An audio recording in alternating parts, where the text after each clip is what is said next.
Iran 14 கட்ட தாக்குதல் தொடர்ச்சியா நடந்துட்டே இருக்கு. மேரத்தான் தாக்குதல் மாறி மாறி அடிச்சுக்கிறான். அமெரிக்கா இங்க குண்ட போட, ஈரான் அங்க குண்ட போட மாறி மாறி அடிச்சுக்கிறாங்க. ஒரு நாள் லீவ் ஆயிடுச்சு, தயவு செஞ்சு மன்னிச்சிருங்க. கொஞ்சம் உடம்பும் சரியில்லை, ரெண்டாவது பர்சனல் ஒர்க் இருந்தது, ஆஃபீஸ் ஒர்க் ரொம்ப அதிகமா இருந்ததுனால வேலை செய்ய முடியல. அந்த ஒரு காரணத்தால வீடியோ போட முடியல. ஸோ நம்ம பேக் டு ஃபார்ம் வந்துடலாம். இப்போ மாறி மாறி அட்டாக் நடக்குது. இதுல சேட்டலைட் இமேஜஸ், ஏன்னா ஈரான் அட்டாக் பண்றாங்க. ஈரான் அட்டாக் பண்றதுல துல்லியமான தாக்குதல். அமெரிக்காவோட Patriot air defence system Erbil Kurdistan ஈராக்ல இருக்கக்கூடிய பகுதி ஏர்போர்ட், இந்த பகுதியிலாம் வந்து பார்த்தீங்கன்னா ஈரான் தொடர்ச்சியா தாக்குதல் பண்ணதுல எந்த அளவுக்கு இழப்புகள் ஏற்பட்டிருக்கு அப்படிங்கிறது பார்க்க முடியும்.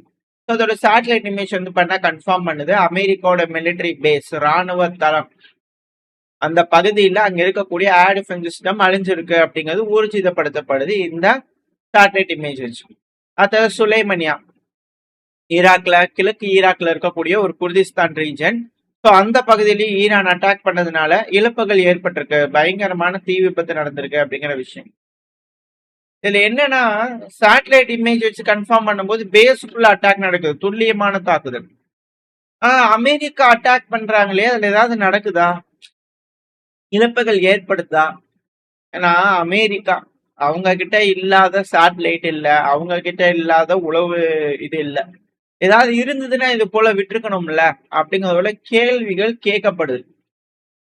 டிபேட்ல அமெரிக்காக்கு ஆதரவா இருக்கிறவங்க, அமெரிக்காக்கு எதிராக இருக்கிறவங்க பேசும்போது கொடுங்க இது போல ஏதாச்சும், கம்மியா இருக்கிற நாங்களே எடுத்து தரோம், நிறைய இருக்கிறீங்க உங்களால முடியல, கொடுக்கலாம்ல. ப்ராப்பரா இழப்புகள் ஏற்பட்டிருக்கா, இல்ல சும்மா தென்னை மரம் தென்னந்தோப்பு அங்க காட்டுப்பகுதி இந்த மாதிரி எங்கேயோ கொண்டு போய் போட்டு வரீங்களா அப்படிங்கிற கேள்விகள் வந்து பண்ண மாறி மாறி வருது. ஏன்னா ஈரான் கிட்ட மிசைல்கள் குறைஞ்சிருக்கணும், ஈரான் மிசைல் ஏவக்கூடிய அந்த கெப்பாசிட்டி கம்மியா இருக்கணும், ஈரான் ரிட்டாலியேட் பண்ணாம இருந்திருக்கணும், பேச்சுவார்த்தைக்கு போயிருக்கணும், எதுவுமே இல்ல. பதிலுக்கு ஈரான் அதிகப்படியான தாக்குதல் பண்றாங்க. இதை கேள்வி எழுப்ப ஆரம்பிச்சிருக்கு பல அனலிஸ்டுக்குள்ள. போகும்போதுதான் தெரியும். பட் இருந்தாலும் ஈரான்குள்ள இழப்பு இல்லைன்னா ஈரான்குள்ளேயும் இழப்புகள் இருக்கு. பிரிட்ஜஸ் மேல அடிச்சிருக்காங்க, ஹாஸ்பிட்டல் பக்கத்துல அடிக்கிறாங்க, இது போல சிவிலியன் பக்கத்துல அடிக்கும் போது இழப்புகள் ஏற்படுது. ஸோ உயிரிழப்புகளும் இருக்கு, அது ஈரானும் கன்ஃபார்ம் பண்றாங்க. சில இடங்கள்ல வந்து பாத்தீங்கன்னா ராணுவ வீரர்களும் உயிரிழந்திருக்காங்க அப்படிங்கிற விஷயங்கள்லாம் ஈரான் கன்ஃபார்ம் பண்ணிருக்காங்க. இதுல ஈரான் ஹெவியா அடிக்கிறது வந்து பாத்தீங்கன்னா ஜோர்டன் அமெரிக்கா பேஸ், ஜோர்டன்ல இருக்கக்கூடிய பேஸ், அங்கேயும் பேட்ரியாட் மிசைல் PAC-3 ஏர் டிஃபென்ஸ் சிஸ்டம் எல்லாம் அட்டாக் நடந்திருக்கு அப்படிங்கிற செய்திகள். சேட்டலைட் இமேஜ் வச்சு கன்ஃபார்ம் பண்ணும்போது அங்க பல பகுதி ராணுவ முகாம், ராணுவ பேஸ்ல இருக்கக்கூடிய மிக முக்கியமான பகுதி கட்டளை மையங்களை குறி வச்சு அடிச்சிருக்காங்க. கிங் ஃபேசல் ஏர்பேஸ்ல வந்து பாத்தீங்கன்னா ஜோர்டன்ல இருக்கக்கூடிய பேஸ்ல அடிச்சுக்கிறாங்க, தர்மடி அடிச்சுக்கிறாங்கன்றத இந்த சேட்டலைட் இமேஜ் மூலியமா பார்க்க முடியும். ஹெவியான இழப்புகளை ஏற்படுத்திட்டு இருக்கிறாங்க ஈரான். அது கூடவே குவைத், பெஹ்ரைன், நீங்க எல்லா இடத்துலயும் வந்து பாத்தீங்கன்னா அதிகமான தாக்குதல் நடக்குது. அடுத்து அபுதாபி UAE ஜயத் மிலிட்டரி சிட்டில வந்து பாத்தீங்கன்னா ராணுவ பூமி அப்படின்னு சொல்லக்கூடிய பகுதியில வந்து பாத்தீங்கன்னா பயங்கரமான தாக்குதலை ஏற்படுத்திக்கிறாங்க ஈரான்.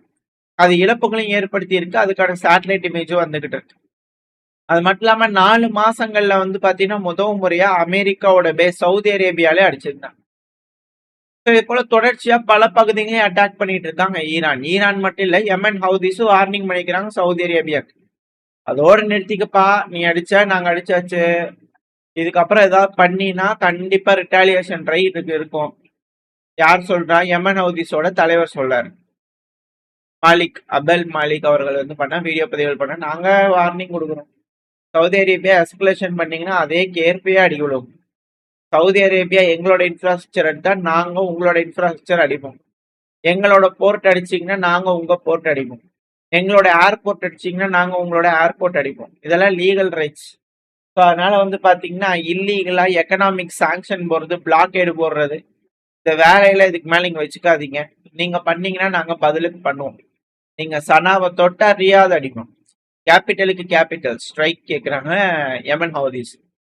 நாங்க இதுக்கு மேல இப்படிதான் தொடர்ச்சியா அட்டாக் பண்ணுவோம், எங்களோடது பிளாக்கேடு பண்ணா நாங்க உங்களது பிளாக்கேடு பண்ணுவோம். ஸோ அதனால வந்து இதெல்லாம் வந்து வச்சுக்க கூடாது, ஓப்பனா இருக்கணும், ஃப்ரீ அண்ட் ஃபேரா இருக்கும். இதுக்கு மேல நாங்க வர்த்தகம் பண்றது யாராலையும் தடுக்க முடியாது அப்படிங்கிற யமன் ஹவுதிஸ் தரப்புல இருந்து ஒரு வார்னிங் வந்துருக்கு. சவுதி அரேபியா அதை இப்போ கேட்பாங்க அப்படிங்கிறத புரிஞ்சுக்கணும். அடுத்தது இதே இந்தியன் ஓஷன்ல வந்து பாத்தீங்கன்னா அமெரிக்காவோட கப்பல்களை வந்து பாத்தீங்கன்னா அமெரிக்காவுக்கு தொடர்பு இருக்கக்கூடிய கப்பல்களை தாக்கிட்டோம் இந்தியன் ஓஷன்ல அப்படிங்கிற ஈரான் சொல்றாங்க.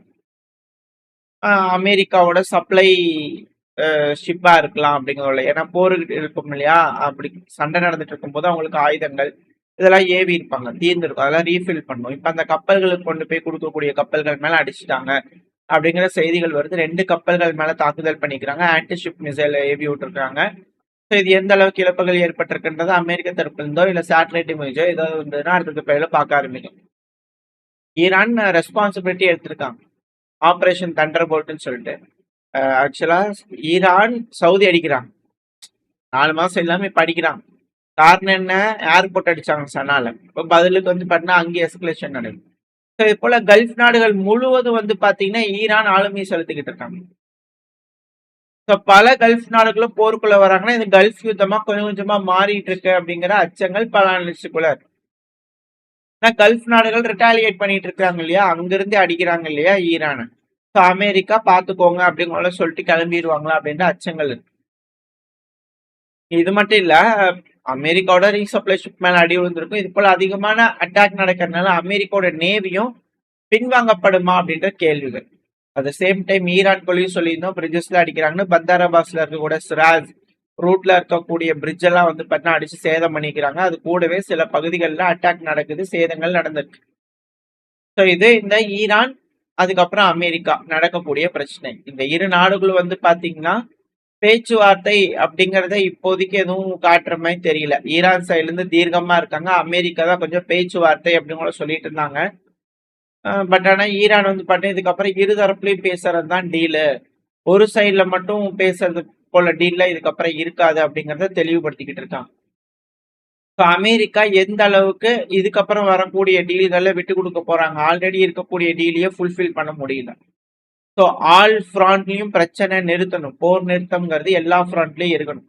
இஸ்ரேல் லெபனான்ல இருந்து விட்ரா பண்ற வரைக்கும், காசால இருந்து விட்ரா பண்ற வரைக்கும், எல்லா பகுதியிலையும் தாக்குதலை நிறுத்துற வரைக்கும் இந்த யுத்தம் நடக்குமா அப்படிங்கிற அச்சங்கள் இருக்கு. இது எத்தனை நாளைக்கு இஸ்ரேல்னால தாக்கு பிடிக்க முடியும் அப்படின்ற கேள்விகள் இருக்கு, அமெரிக்கானாலையும் முடியுன்ற கேள்விகள் இருக்கு. ஏன்னா ஆயுத பற்றாக்குறை இருக்கு இல்லையா, அந்த ஒரு காரணத்தினால. ஸோ வெயிட் பண்ணி பார்ப்போம்.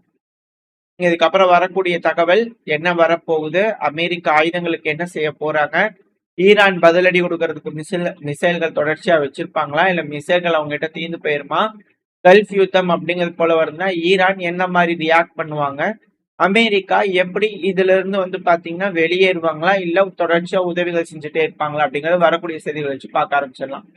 இந்த பதிவுல தாக்குதல் நடந்ததை பத்தி நம்ம பார்த்திருப்போம், ஓரளவுக்கான தகவல். இந்த தகவல் உங்களுக்கு பயனுள்ளதா இருந்துச்சுன்னா லைக் பண்ணிட்டு ஃப்ரெண்ட்ஸ் நம்மள ஷேர் பண்ணிக்கோங்க. அது கூட மறக்காம நம்ம சேனல் சப்ஸ்கிரைப் பண்ணலாம், மறக்காம சப்ஸ்கிரைப் பண்ணிட்டு உங்களோட கருத்துக்களை கமெண்ட் செக்ஷன்ல சொல்லுங்க. இந்த பதிவு நல்லா இருக்குன்னு நம்பிக்கையில் அடுத்த பேர்ல உங்களுக்கு சந்திக்கிறேன். Very stay safe, by.